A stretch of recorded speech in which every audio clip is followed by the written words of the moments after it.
ये आकाशवाणी है। प्रस्तुत है कार्यक्रम सुर्खियों में। इसके अंतर्गत सुनिए देश के बुनियादी उद्योगों की उल्लेखनीय वृद्धि पर चर्चा। इसमें भाग ले रहे हैं आर्थिक विश्लेषक कुमार बिजॉय। कार्यक्रम का संचालन कर रही हैं सोनू सूद।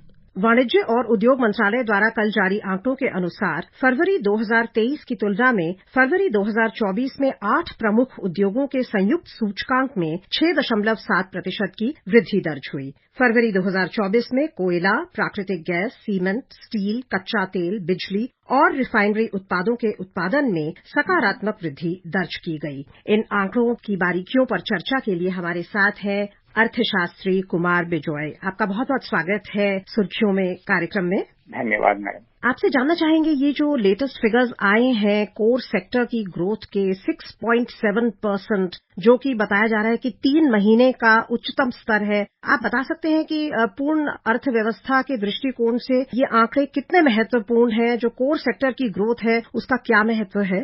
कोर सेक्टर जो खास करके इंडिया में जब कोर सेक्टर की बात करते हैं तो 8 प्रमुख औद्योगिक क्षेत्र इसमें शामिल किए जाते हैं, जिसमें कोयला है, कच्चा तेल है, प्राकृतिक गैस है, रिफाइनरी है, रिफाइनरी के जो उत्पाद होते हैं, खाद है, स्टील है, सीमेंट है, बिजली है, ये सब इसमें है। और ये सब देखिएगा तो इससे पता चलता है कि हमारे जो औद्योगिक उत्पादन है वो इन सबों पर निर्भर करता है।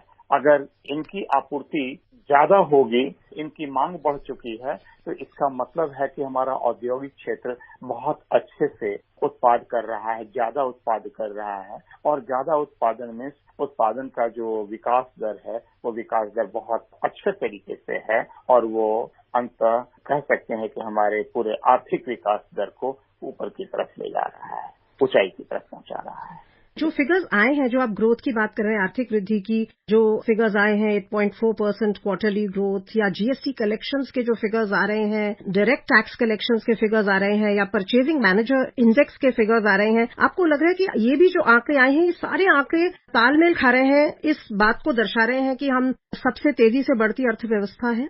इसमें कहीं कोई दो मत नहीं है। पहले थोड़ा सा संशय होता था, लेकिन एक रिसर्च की तरह देखते हैं तो उसमें लगता है कि अगर आपका एक इंडिकेटर कुछ सिग्नल दे रहा है, कुछ बता रहा है, और उसके बाद दूसरे तीसरे सूचकांक भी उसी तरीके की का आपको आभास दे रहे हैं, तो ये माना जाता है कि एक बताता है तो उस पर शक किया जा सकता है। जब 2-3 उस पर बताता है तो उसको कहते हैं कि वो पूर्ण रूप से पुष्टि कर रहा है, उसका कंफर्मेशन दे रहा है। और अब इस तरह से अगर कंफर्मेशन मिल रहा है तो हम कह सकते हैं कि मूलभूत रूप से जो भारतीय अर्थव्यवस्था है वो एक सुदृढ़ और प्रगतिशील बन चुका है।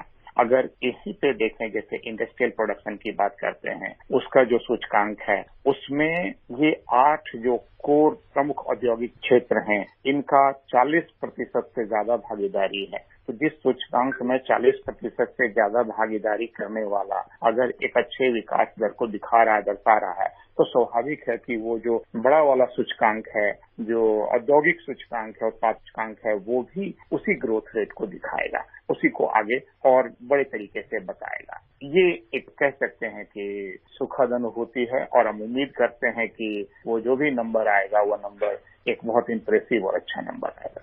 12 अप्रैल को ये नंबर आने वाला है। फरवरी के लिए जो औद्योगिक उत्पादन का आंकड़ा है 3.8% वृद्धि हुई थी औद्योगिक उत्पादन में जनवरी में। तो आपको आशा है कोर सेक्टर की ग्रोथ की लेटेस्ट फिगर्स आई हैं उनको देखते हुए कि शायद ये 3.8% वाला आंकड़ा अब बढ़कर फरवरी में 5 या 6% को भी पार कर सकता है? ये बात तो सही है कि 40% का रिजल्ट अगर आ चुका है, वो एक अपना परिणाम दिखाया है, तो जो 3.8 था पहले फिगर, उससे तो बहुत अच्छा फिगर आगे आएगा। और आप जो 5 या 6% की बात कर रही हैं, अगर वो आ जाता है तो मुझे आश्चर्य नहीं होगा, बल्कि कह सकते हैं उम्मीद के अनुरूप होगा। लेकिन अभी तुरंत बता पाना कि इतना हो सकता है, क्योंकि एक हाई फ्रीक्वेंसी फिगर है। हाई फ्रीक्वेंसी फिगर में थोड़ी सी मेरी वो सीमाएं हैं। तो हाई फ्रीक्वेंसी की जो फिगर्स होती हैं उनमें अगर हम ज्यादा लंबी अवधि को देखते हैं तो शायद मजबूती का और एक कहें कि सुदृढ़ प्रमाण मिलता है।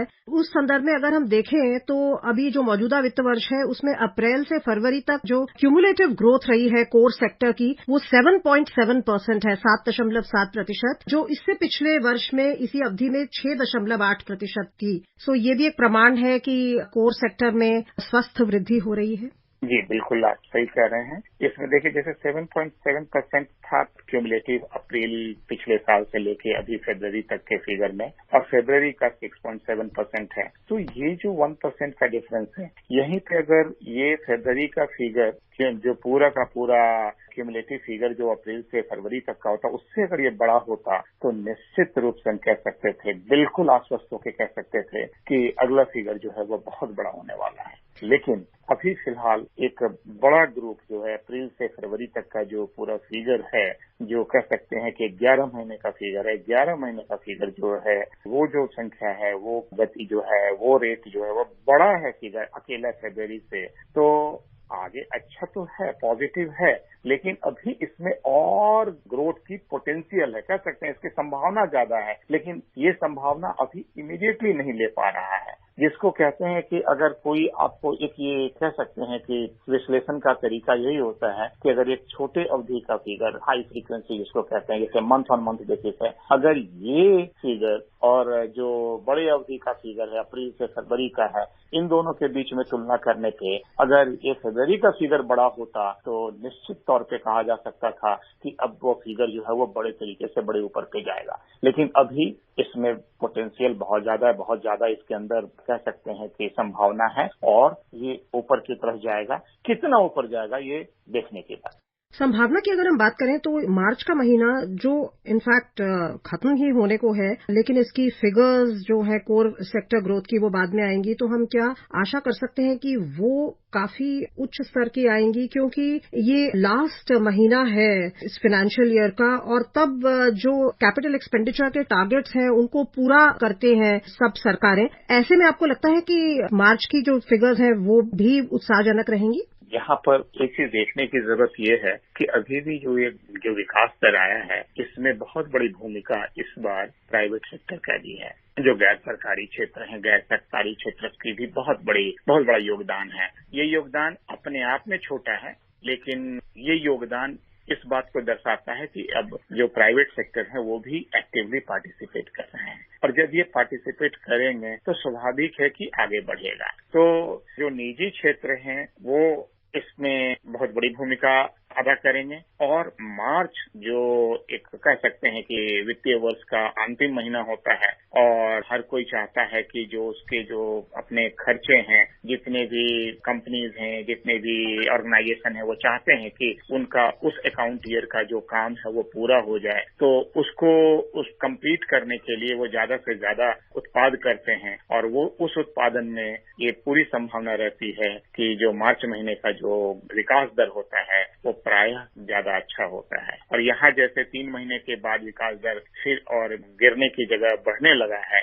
ये उस तरफ द्योतक है कि फरवरी और मार्च दोनों बहुत अच्छे रिजल्ट देंगे। मार्च और अच्छा होगा। जी, आपने बताया जैसे अभी कि 8 है मूलभूत ढांचा क्षेत्र। अगर हम उन पर नजर डालें बारीकी से, तो कोयला, प्राकृतिक गैस और सीमेंट, इन सब में दहाई के आंकड़े में वृद्धि हुई है, और कई ऐसे नेचुरल गैस है जिसका जो आंकड़ा है 11.3% वृद्धि का, वो 2 वर्ष का सबसे उच्चतम स्तर रहा है। कोयले का 11.6%, 4 महीने का उच्चतम स्तर। क्या कहेंगे आप, जो हम अपने पूर्ण अर्थव्यवस्था में जो वृद्धि देख रहे हैं, फास्टेस्ट ग्रोइंग इकोनॉमी जैसे हमने कहा है विश्व की, उसका पूरा एक डबल फायदा मिलता है अगर उसमें जो लगने वाले जो बेसिक फैक्टर्स है, स्टील है, सीमेंट है, कोल है, वो अगर भारत के अंदर ही प्रोड्यूस हो तो जॉब्स भी क्रिएट होती हैं, कंजम्पशन भी क्रिएट होती है, डिमांड क्रिएट होती है। बिल्कुल सही है। देखिए, यही तो जैसे अगर हम भारत के जीडीपी को देखेंगे, उसमें भागीदारी देखेंगे क्षेत्र की तरीके से, तो ये देखा गया है कि सर्विस सेक्टर जो भारत का है, जो वो करीब 53% का भागीदारी रखता है, 53.34 का। एग्रीकल्चर 18.42% का, और इंडस्ट्री जो है 28.25% का। तो भारत के जीडीपी को और आगे, सकल घरेलू उत्पाद जिसे कहते हैं, इसे और भी अच्छा और भी आगे बढ़ाने के लिए ये बहुत आवश्यक है कि जो विनिर्माण क्षेत्र है, जो औद्योगिक क्षेत्र है, उस क्षेत्र की भागीदारी बढ़े। और वो भागीदारी तभी बढ़ेगा जब उस तरफ से निवेश भी होगा और उसका उत्पाद भी बढ़ेगा। तो ये जो उत्पाद बढ़ाने के लिए जो भागीदारी, जो विनिर्माण क्षेत्र की तरफ जो आगे जाना है, जो औद्योगिक क्षेत्र को और आगे विकास की तरफ ले जाना है, उसमें जो उसको विकास की तरफ ले, उसके जो उत्पादन की तरफ उनको जो सप्लाई करने वाला है, ये कोर क्षेत्र है। और अगर ये कोर क्षेत्र अगर बढ़ रहा है, विकसित हो रहा है, इसका मतलब है कि औद्योगिक क्षेत्र की तरफ से उनका जो मांग है वो मांग बढ़ रहा है। और ये मांग बढ़ना ये एक शुभ संकेत मान सकते हैं। और ये शुभ संकेत ये है कि अगर इनका उत्पाद, क्योंकि ये लोग जो होते हैं ये लोग लीडिंग इंडिकेटर कहलाते हैं, अगर इनकी मांग बढ़ रही है, इनका उत्पाद बढ़ रहा है, इसका मतलब कि पूरा का पूरा जो आर्थिक विकास है वो बहुत तेजी से आगे बढ़ने वाला है। और जैसे कोल, नेचुरल गैस, ये सब आप जो बता रहे थे कि दहाई अंक में है, डबल डिजिट में ग्रोथ कर रहा है और अपने पिछले 3-4 महीने में सबसे हाईएस्ट जैसे ग्रोथ रेट रख रहा है, ये इंडिकेट करता है कि ये जो विकास दर है, ये विकास दर बहुत ही मजबूत मूलभूत विकास की तरफ आगे लेके जाएगा। मैं बार बार इस पर इसलिए कह सकते हैं कि एक स्ट्रेस कर रहा हूँ, इस पर बहुत ज्यादा इसको अंकित कर रहा हूँ। इसके पीछे कारण ये है कि ये जो क्षेत्र हैं, ये क्षेत्र का विकास सिर्फ क्षणिक नहीं होता है, छोटे समय के लिए नहीं होता है। अगर इनमें विकास एक अस्थायी विकास हो जाए तो जो दशक के हिसाब से अपने आर्थिक क्षेत्र का विकास काफी आगे बढ़ेगा।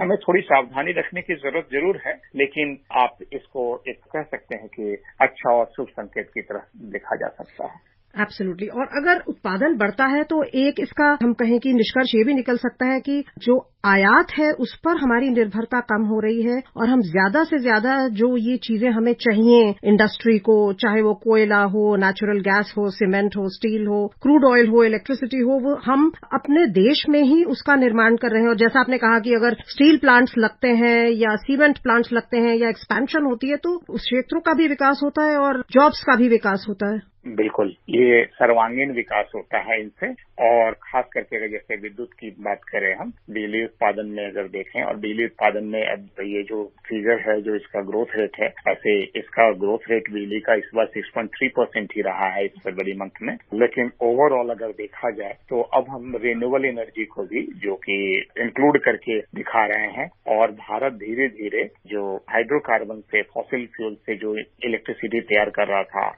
उससे धीरे धीरे शिफ्ट कर रहा है और रिन्यूएबल एनर्जी की तरफ जा रहा है। रिन्यूएबल एनर्जी का फायदा ये है कि हम इसमें हमारी जो दूसरे देशों पे निर्भरता है, जो तेल उत्पादक देशों पे निर्भरता है, वो धीरे धीरे खत्म होगा। और वो जब खत्म होगा तो जो विकास के लिए जो सबसे बड़ा बल चाहिए वो ऊर्जा बल है। और ऊर्जा बल अगर अपने देश के अंदर अस्थायी रूप से मिलने लगे, और वो तकनीकी के द्वारा ही, जैसे कि सौर ऊर्जा, सोलर एनर्जी जो है, सोलर एनर्जी भारत में कह सकते हैं अपार भंडार है। हम वैसा देश है जहाँ के करीब करीब सालों भर हम इसको ले सकते हैं। तो स्वाभाविक है कि इस तरफ जो जा रहा है, और ये जो विकास दर है, ये विकास दर एक मजबूत आधार तैयार कर रहा है भारत के बहुत लंबे समय के विकास दर को बनाए रखने के लिए। और कह सकते हैं कि दहाई अंक में विकास दर को बनाने के लिए ये सब बहुत आवश्यक है। विजय जी, आपका बहुत बहुत धन्यवाद हमारे साथ जुड़ने के लिए और ये जो लेटेस्ट आंकड़े आए हैं कोर सेक्टर ग्रोथ के, उनके विभिन्न पहलुओं पर चर्चा करने के लिए धन्यवाद। अभी आप सुन रहे थे देश के बुनियादी उद्योगों की उल्लेखनीय वृद्धि पर चर्चा। इसमें भाग ले रहे थे आर्थिक विश्लेषक कुमार बिजॉय। कार्यक्रम का संचालन कर रही थी सोनू सूद। ये कार्यक्रम आकाशवाणी के समाचार सेवा प्रभाग द्वारा प्रस्तुत किया गया। इसे आप हमारे mobile app news on AIR और YouTube channel news on AIR official पर भी सुन सकते हैं। इस कार्यक्रम के संबंध में अपनी प्रतिक्रिया आप हमें ईमेल या व्हाट्सएप के माध्यम से भेज सकते हैं। ईमेल का पता है airnsttalks@gmail.com और व्हाट्सएप नंबर है 9289094044।